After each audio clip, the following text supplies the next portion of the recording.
Peuple de Dieu, bonjour.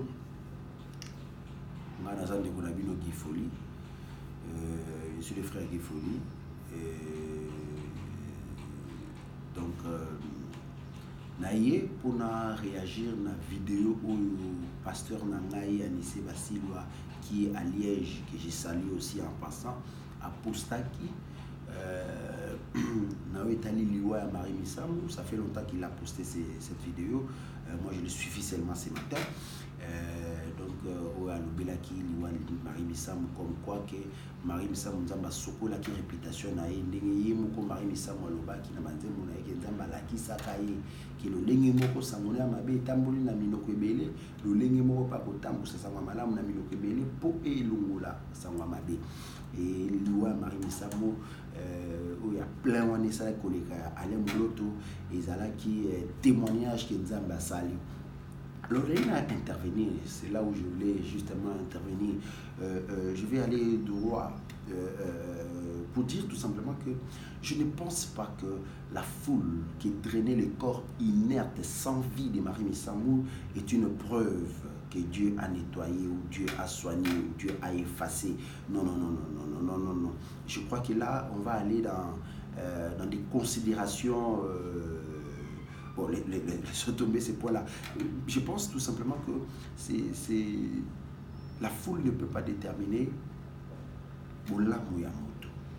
vous savez, la Bible dit dans le livre des Jean, lorsque la foule, il a dit, lorsque Christ a vu que la foule venait pour le faire élire roi, il s'est éclipsé. Et vous verrez qu'aujourd'hui, nos présidents sont élus par la foule, non la démocratie. Donc Christ avait refusé cette démocratie-là, l'élection par les hommes. Non, lui il a voulu, Christ c'était l'élection de Dieu lui-même. Il s'est éclipsé. Il faut bien voir ces passages-là dans Jean. La foule est venue pour le faire roi. C'est ça la démocratie. Christ a refusé cette démocratie-là de la foule. Parce qu'il y a Dieu qui est providence, qui est l'auteur. C'est lui qui donne. Et c'est lui qui donne l'élection même de l'homme. Et donc, Yangwana, la foule, théologie, vous traduisez les termes, en fait, dans le lexique biblique, le terme foule vient de oklos, en grec qui signifie les gens sans but. Donc, les gens sans but deviennent un témoignage, c'est très difficile, puisque lorsque vous voyez tous les passages où il y a la foule, vous verrez toujours qu'il y a un truc qu'on dit plusieurs dans la foule, beaucoup dans la foule. Ainsi de suite, on ne dit pas la foule. Donc il y a une portion dans la foule qui ont cru, il y a une portion dans la foule qui, mais pas la foule. Donc la foule ne peut pas devenir un témoignage. Non, ce n'est pas ça. Je ne dis pas, je n'ai pas dit de manière systémique. Je ne dis pas, je ne suis pas en train de mettre ça carré. C'est Dieu et donc on ne peut pas, tu peux faire comme il veut même dans la foule, je ne dis pas ça, mais je prends la parole de Dieu puisqu'il est écrit dans le livre d'un Corinthiens 26, l'apôtre Paul dit que personne n'aille au-delà de ce qui est écrit. Je vais rester dans la parole. Et là où j'ai vu le terme foule, j'ai remarqué qu'on dit une portion dans la foule, beaucoup dans la foule, on n'a pas considéré toute la foule comme telle. Et Christ même, lorsqu'il prêchait à la foule, il y avait une certaine manière de prêcher. Et lorsqu'il prêchait aux gens réservés, c'est-à-dire à un quota réservé, à ses disciples, il parlait avec beaucoup de clarté. Parce que ces gens dans la foule, c'était des gens sans but. Oklos, souvenez-vous, sans but. Donc les gens qui viennent pour Marie Missamou sont des gens sans but. On ne peut pas considérer ces gens-là comme un témoignage. Non, j'ai suivi des vidéos de ces gens-là. Ils viennent pourquoi? Parce qu'ils ont aimé Marie Missamou, elle s'habillait bien, elle mettait des fards à paupières, elle mettait de la poussière, de la poudre, le fond de teint, et ainsi de suite. Et les gens s'identifiaient à elle. Ce côté cosmétique de Marie Missamou, les gens aimaient ça, les gens se sont familiarisés avec ses côtés. Elle était aimée à Kinshasa, même lorsqu'on parle de la mauvaise réputation de Marie Missamou, mais elle était aimée, elle était populaire de son vivant. Marie Missamou n'était pas populaire seulement à sa mort, elle était populaire de son vivant. D'ailleurs, vous avez vu, elle était amie de ce qu'on appelle des païens. Si, elle était amie des païens. Elle était amie des païens. Elle était amie de tous ses faux frères. Elle était amie des idolâtres. Je ne vais pas aller dans d'autres considérations. Mais comprenez, elle était amie de tous ces gens-là. Mais ces gens-là ne pouvaient que venir parce qu'ils ont perdu une amie. Non pas parce que l'évangile les a tirés. Nous avons vu Moussa Dinabal à sa mort, mais nous avons vu des miracles. Nous avons vu des miracles à sa mort. Nous avons vu des témoignages à sa mort. Ce qui est contraire à Marie Missamou. Moi, j'ai suivi des réactions. Mais ces gens-là sont venus faire quoi? C'était de l'idolâtrie. Ils sont venus idolâtrer Marie Missamou. Ils sont venus idolâtrer le corps inerte sans vie de Marie Missamou. Ils ne sont pas venus adorer Dieu. Ils ne sont pas venus adorer Dieu. C'est de l'idolâtrie qu'ils sont venus faire. C'est de l'idolâtrie qu'ils sont venus faire. Simplement. Ce n'est pas autre chose. Ils sont venus idolâtrer. Ils sont venus adorer le corps sans vie de Marie Missamou. Ils ne sont pas venus témoigner. Ils sont venus témoigner un corps vide. Sans vie. Non, mes frères. C'est de l'idolâtrie. Nous ne sommes pas en train de faire une sorte de jugement ou ainsi de suite contre Marie Missamou. Non.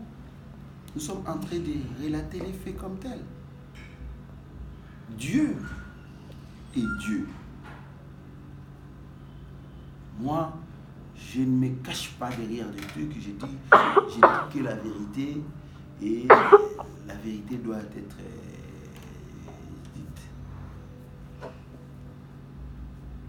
C'est ça, la vérité doit être dite.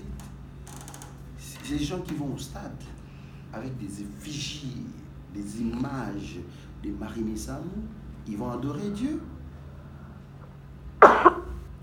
Il faut bien voir les photos de Marie Missamou. Ce n'était pas écrit 100% Jésus. Hein.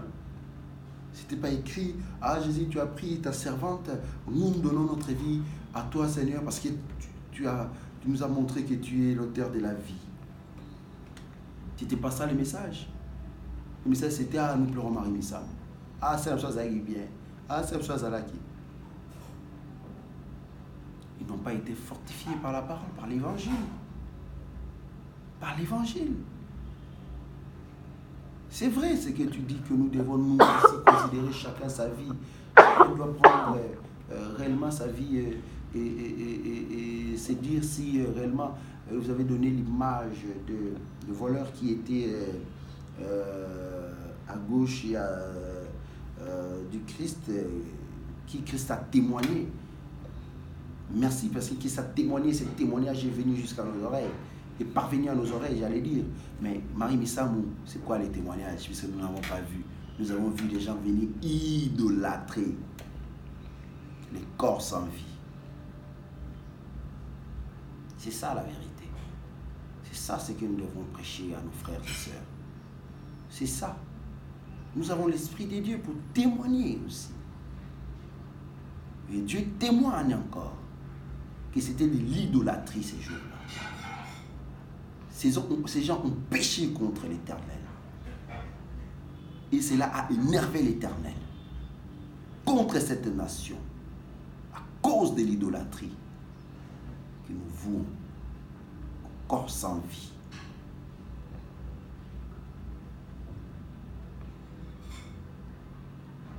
La suite de Marie Missamou, moi je ne connais pas. Ça c'est à Dieu. Mais j'ai vu Marie Missamou. Nous connaissons comment elle vivait, quelles étaient ses relations, sa fin, sa dernière parole, je n'en sais rien. Mais j'ai remarqué après sa mort l'idolâtrie, le culte de la personne. J'ai vu le culte de la personne, alors là où il y a le culte de la personne, Dieu n'y est pas. Jean le Baptiste disait que je diminue et qu'il croisse. Là où l'homme prend de l'espace, Dieu n'y est pas. On ne peut pas être en compétition avec son Créateur. C'est ça la vérité. C'est ça la vérité. La Bible dit, observez vos conducteurs, tous ceux qui vous ont porté la parole, mais imitez leur foi. Elle dit d'imiter leur foi. Considérez quelle a été leur fin. Quelle a été leur fin? Je suis dans Hébreux 13, je crois. Quelle était la fin de Marie Missam?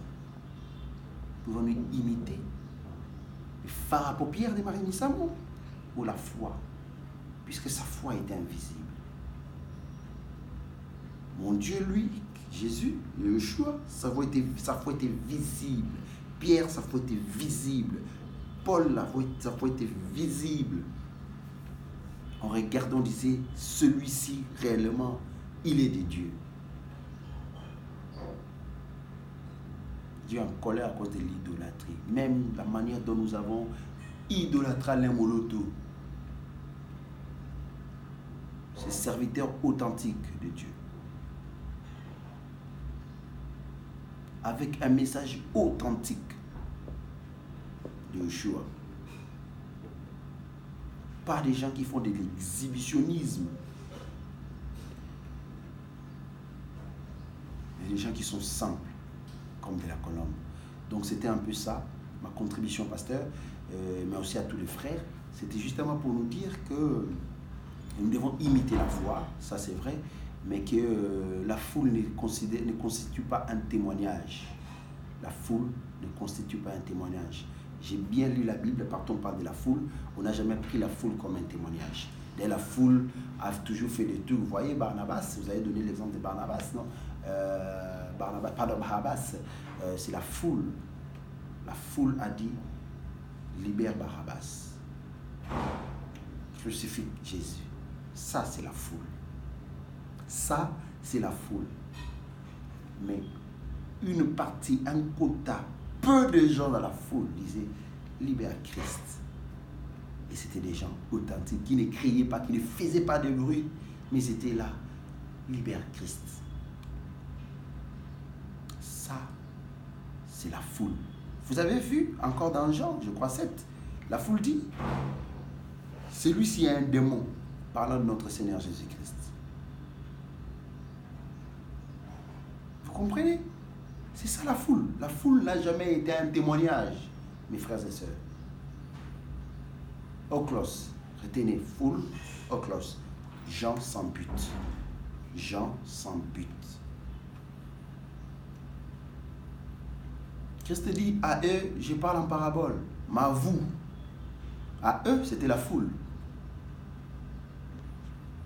Je vois, je suis dans Matthieu 13. À eux, c'est la foule. Mais à vous, petit troupeau, Luc, la foule ne constitue pas un témoignage. Soyez bénis, que Dieu nous assiste et nous éclaire, que notre pays soit sauvé, que la grâce demeure et que Dieu efface nos transgressions. Au nom puissant de Jésus, j'ai dit Amen.